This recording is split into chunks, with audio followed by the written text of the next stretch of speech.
Welcome back. अगर आप भी पीजीटी जेएसएससी 2022 की तैयारी कर रहे हैं तो ये वीडियो आपके लिए बहुत ही इम्पॉर्टेंट है।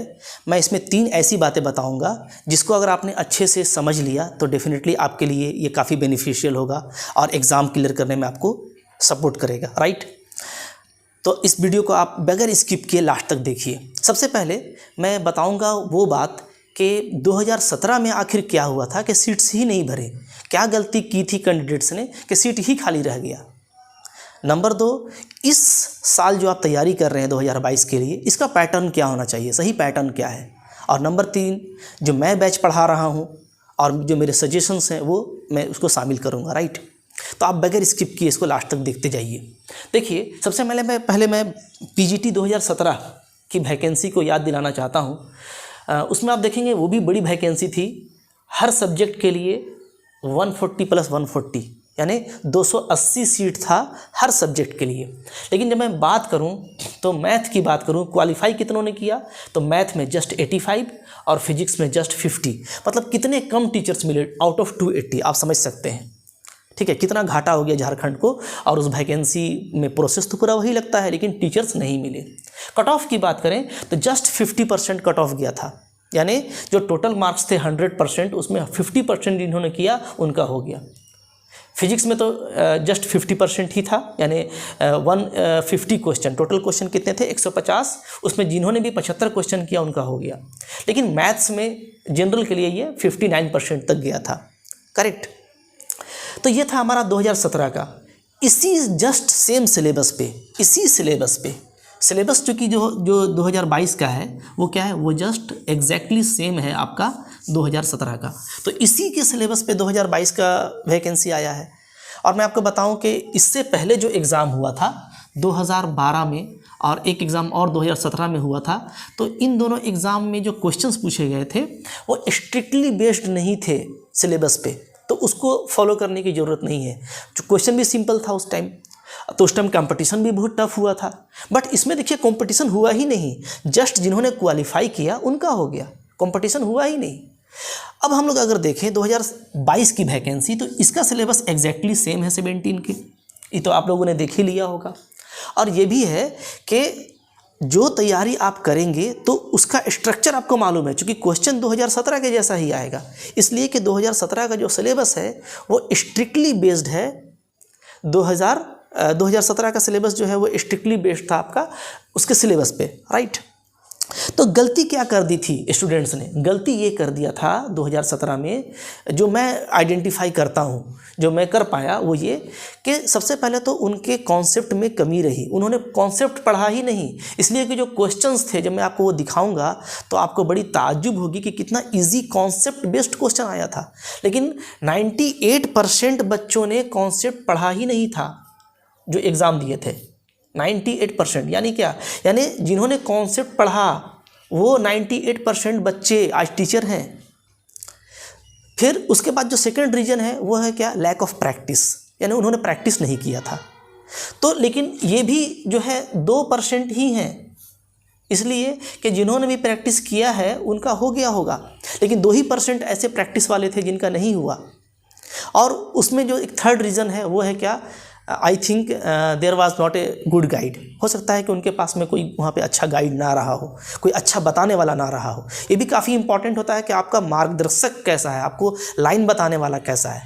क्योंकि आप अपने ही किसी टीचर को या किसी प्लेटफॉर्म को फॉलो करते हो और आप बहुत नीचे पढ़ते रह जाते हो और क्वेश्चन थोड़ा ऊपर स्किल का आता है, तो ये भी होता है। तो वो तीसरा रीज़न था, बट वो भी 1%। यानी क्या, यानी आप देखिए जो स्ट्रॉन्ग चीज़ है वो ये है कॉन्सेप्ट बेस्ड। आप देखिए सिंपल जो है कॉन्सेप्ट बेस्ड क्वेश्चन एग्ज़ाम में आया है।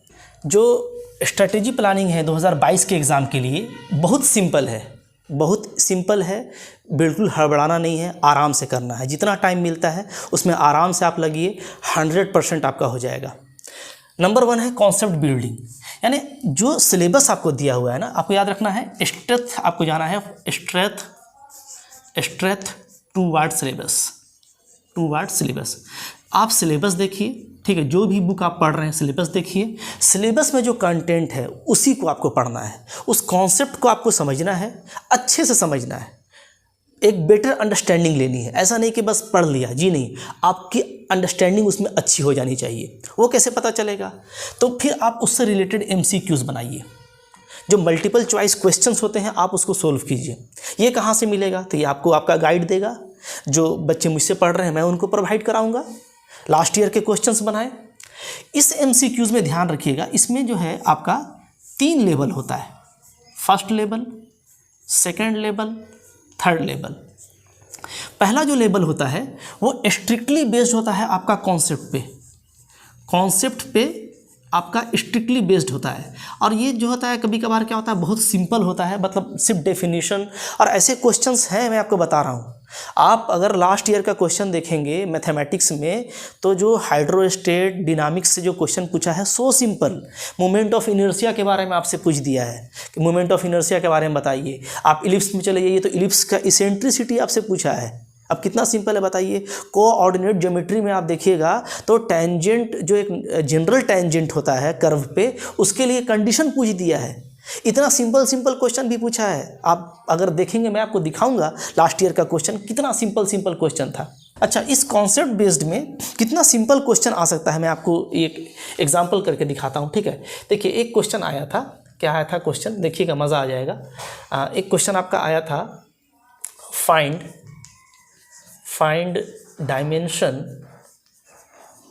Dimension of vector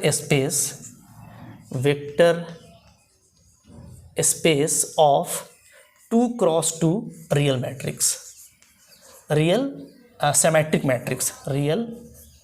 symmetric matrix, ये आपसे पूछा गया था, ठीक है। और इसका ऑप्शन था, एक था आपका 1, 2, 3, 4, ये आपका ऑप्शन था। Find dimension of matric space of 2x2 real symmetric matrix. कितना सिंपल क्वेश्चन है। अब 2 तरह के बच्चे होंगे, किन्हीं को पता ही नहीं होगा कि भाई वेक्टर स्पेस होता क्या है और ये वेक्टर स्पेस कैसे बनाता है, फिर इसका डायमेंशन क्या होता है। दूसरा वो बच्चा होगा जो ये तो जानता होगा लेकिन उसकी अंडरस्टैंडिंग अच्छी नहीं होगी, तो इसलिए उसने इसमें गलती किया होगा। जबकि जब मैं आपको समझाऊँगा तो देखिए कितना सिंपल है। आप 2x2 का रियल साइमेट्रिक मैट्रिक्स लिखिए। कैसा होता है? ABCC, यही मैट्रिक्स होता है। इसी को बोलते हैं साइमेट्रिक मैट्रिक्स। जब मैं पढ़ाऊंगा तो आप मेरा कंटेंट देख लेना, ठीक है। तो अब देखिए, अगर हम लोग डायमेंशन की बात करें तो डेफिनेटली ये वेक्टर स्पेस बनाता है। इस वेक्टर स्पेस, इसमें तो कोई डाउट नहीं है, ठीक है।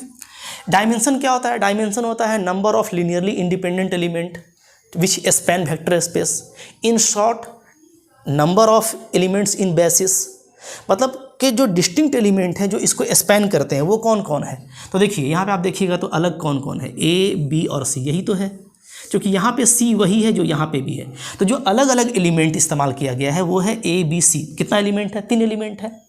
3 एलिमेंट अलग अलग इस्तेमाल किया गया है, तो ऑप्शन क्या हो गया आपका? 3। देखिए कितना सिंपल क्वेश्चन था। जबकि ये CSIR का कॉन्सेप्ट नहीं है, ठीक है। CSIR में अगर आप चले जाएं तो CSIR में यही क्वेश्चन आएगा तो 2x2 नहीं रहेगा। अगर CSIR आपसे क्वेश्चन करेगा नेट, तो उसमें क्या रहा था, उसमें भी क्वेश्चन आया है ऐसा, लेकिन क्या होता है वो 10x10 का मैट्रिक्स होता है, या आपका 30x30 का मैट्रिक्स होता है, ठीक है। तो वो भी खैर मुश्किल नहीं होता है। आपको पता है कि उसका भी फॉर्मूला है, आप डायरेक्ट निकाल लेते हो डायमेंशन। ऐसे केस में क्या होता है, 1 + 2 + 3 से लेकर के आप n तक ऐड कर देते हो, और n को क्या ले लेते हो, 10 ले लेते हो या 30 ले लेते हो, जो भी उसका ऑर्डर है। इसका फॉर्मूला क्या होता है, n + 1/2 होता है। अब आप इसमें 10 डाल दोगे तो तुरंत निकल जाएगा, 10 × 11/2 आ जाएगा, ये आपका हो जाएगा 55। देख रहे हैं ना। तो CSIR में इस तरह का क्वेश्चन आता है, लेकिन इसमें देखिए कितना सिंपल क्वेश्चन आपसे किया है। सिर्फ 2x2 रियल मैट्रिक्स का आपको डायमेंशन पूछ दिया है। और क्वेश्चन देखेंगे तो आप चौंकेंगे, एकदम इतना इजी क्वेश्चन है। कॉम्प्लेक्स एनालिसिस का, आपका कैलकुलस का, तो जो है लीनियर अलजेब्रा का। डेफिनेटली मैं आपको बता रहा हूँ कि 150 क्वेश्चन देता है ना आपको, और टाइम कितना रहता है? टाइम रहता है 3 आवर, यानी 180 मिनट, ठीक है। आपको जब लगभग जो है एक क्वेश्चन को आपको 1 मिनट में करना है, लेकिन आप 30 सेकंड में क्वेश्चन कर पाएंगे, ये मेरा दावा है, 30 सेकंड में। और कुछ क्वेश्चन होगा जो थोड़ा सा कैलकुलेशन होगा तो उसमें 1-1.5 मिनट लगेगा। लेकिन अगर आप चाहें तो 150 में 150 सही क्वेश्चन आप कर सकते हैं, अगर आप पढ़ें तो। बहुत ही ईजी जो है लेवल है इसका। वो CSIR नेट का पैटर्न जरूर है, बट क्वेश्चन जब मैं देख रहा हूँ तो देख रहा हूँ बहुत जो है लेवल उसका एकदम नीचे का है। सिर्फ कॉन्सेप्ट बेस्ड अगर आपने तैयारी कर रखा है ना तो आपका जो है 98% चांस है कि आपका हो जाएगा। ठीक है, लेवल को अगर आप आगे बढ़ा सकते हैं तो थोड़ा सा ऊपर चढ़ जाइए, और अगर आप थोड़ा सा ऊपर बढ़ सकते हैं तो आपका जो सेकंड जो लेवल होता है MCQ का, ठीक है, जो थोड़ा ट्रिकी होता है उसमें आप जा सकते हैं। ट्रिकी में चले जाइए। ट्रिकी में अगर आपको जाना है तो आप क्या कर लीजिए कि आप जो है गेट के कुछ 1 नंबर और 2 नंबर वाले क्वेश्चन देख लीजिए गेट एग्जाम के, वहाँ से आपका ट्रिकी क्वेश्चन हो जाएगा।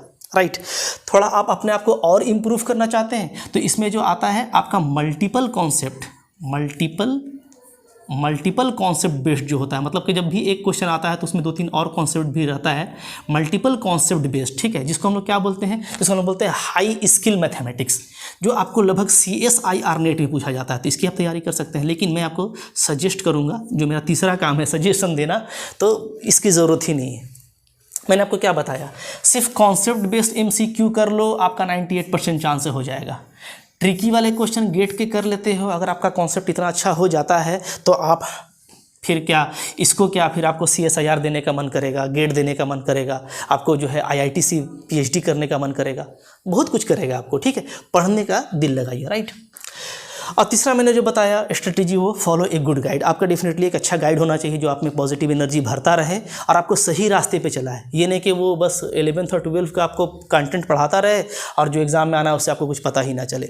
तो लास्टली जो मेरा थर्ड सजेशन है आपको वो ये कि सजेशन तो मैंने इसमें ऐड कर ही दिया, तो मैं लेकिन आपको ये बोलूँगा कि आप सिलेबस उठाइए, कंटेंट को पढ़िए। टाइम कम है, लेकिन चूंकि बहुत हाई लेवल का क्वेश्चन नहीं आ रहा है तो कंटेंट वाइज पढ़ते जाइए, डेफिनेशन को अच्छा कर लीजिए, समझ लीजिए, उससे रिलेटेड जो एग्जाम्पल है, कोई बुक को फॉलो कर रहे हैं तो उससे कर लीजिए, या किसी गाइड से मिलता है तो उसको कर लीजिए। ठीक है, कभी भी यूट्यूब पे अननेसेसरी टाइम मत लगाइए, चूँकि कभी कभार कॉन्सेप्ट ख़राब होने से फिर आपका बिल्कुल पढ़ाई में मन ऊब सकता है या आपका एनर्जी ख़त्म हो सकता है। राइट, डेफिनेटली मुझको फॉलो कीजिए। ठीक है, चूँकि मैं खुद एक PGT टीचर हूँ और मैं CSIR नेट के स्पेशली वीडियोस डालता रहता हूँ, तो जो मेरे साथ जो मेरे बच्चे टेलीग्राम में लगे हुए हैं तो उसमें देखिए CSIR लेवल का कंटेंट है, यूट्यूब में भी CSIR लेवल का कंटेंट है। तो आपको मैं सजेस्ट करूँगा कि आप मेरा जो कोर्स चल रहा है ना उसको आप ज्वाइन कर लीजिए, और बहुत ही कम फीस आपको पता है। ठीक है, मैंने फ़ी भी रखा है बिल्कुल कम, एकदम लोवेस्ट फ़ी है 5000 का। ठीक है, जिसमें ना आपको सोचना पड़ेगा ना आपके पॉकेट पे भारी पड़ेगा। अब भाई गवर्नमेंट जॉब लेना है, याद रखिए कि इस बार तो बाहर के बच्चे आ ही नहीं रहे हैं। पिछले बार 2017 में बहुत सारे बाहर के बच्चे थे, आपके पड़ोसी राज्यों के बच्चे थे, तो उन लोगों ने मेहनत किया, उनका आ गया था। इस बार तो कंपटीशन ही नहीं होगा आपके लिए, सब झारखंड के बच्चे हैं, इंटर और जो हाई स्कूल यहाँ से किया है वही लोग इसको फिलअप करेंगे। तो भाई इसको मत देखिए।